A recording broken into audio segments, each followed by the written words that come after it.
When Ethan first met Laura, he believed he had found a woman who truly saw him for who he was. She had an easy smile, and her charm pulled him in from the first conversation. They met during a time when Ethan was rebuilding his life after losing his job and his confidence. Laura seemed understanding, supportive even, and for the first time in years, Ethan felt hopeful about the future. Within a year, they were married, and he thought they had something real, a bond built on trust, not convenience. But as months passed, Ethan started noticing subtle changes in Laura's behavior. She became distant, easily irritated, and more focused on social gatherings than spending time with him. When he'd ask what was wrong, she would sigh and say she was just tired. Ethan tried harder, planning small trips, surprising her with gifts, even taking on extra work to make her life easier.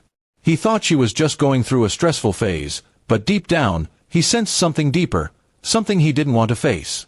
One evening, Laura came home late from what she claimed was a girls' dinner. Her perfume was stronger than usual, her smile forced. Ethan didn't say a word, but the unease grew inside him.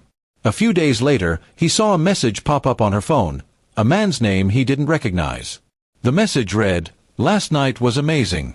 I can't stop thinking about you." His heart sank. That was the moment the illusion broke. When he confronted Laura, she didn't even try to deny it.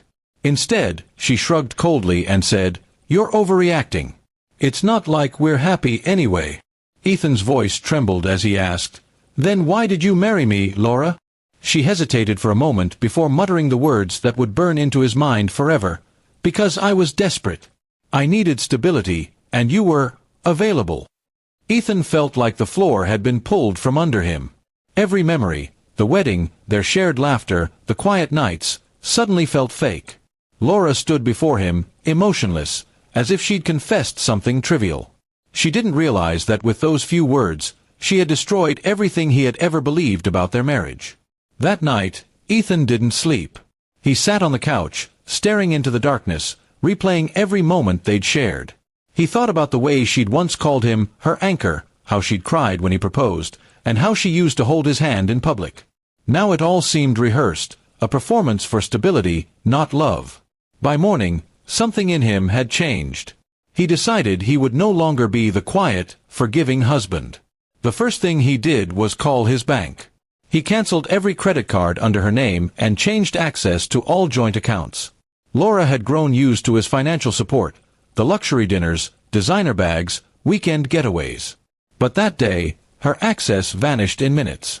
When she tried to use her card later that afternoon and it was declined, her expression was pure disbelief. She came home furious. "What did you do, Ethan?" she demanded. He looked up calmly from his laptop and said, "I just stopped paying for someone who doesn't love me."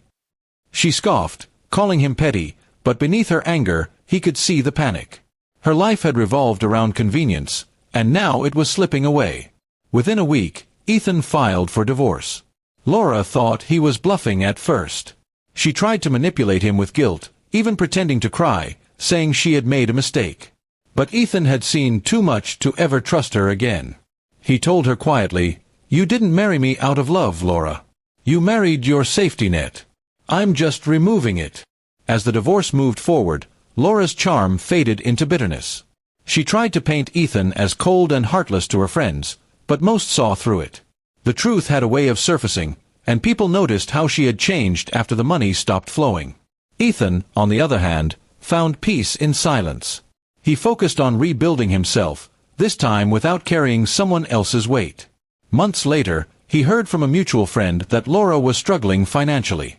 The man she'd been seeing had left her after discovering her manipulative side. She was living in a small apartment, working long hours just to stay afloat. Ethan didn't feel joy in her downfall, only relief that he had escaped before losing more of himself. One day, while sorting old papers, Ethan came across their wedding photo.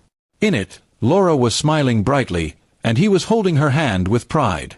He studied the picture for a while before placing it back in the box. "I was desperate too," he whispered, "for love, not truth." Then he closed the box and put it away for good. Years later, Ethan would look back on that painful chapter as a turning point. It had taught him the difference between being needed and being loved. And though it left scars, it also gave him strength, the kind that only comes from surviving betrayal and choosing dignity over revenge. Laura's words had once crushed him, but in the end, they freed him. Because when someone tells you they only married you out of desperation, the best response isn't anger, it's walking away, and never looking back.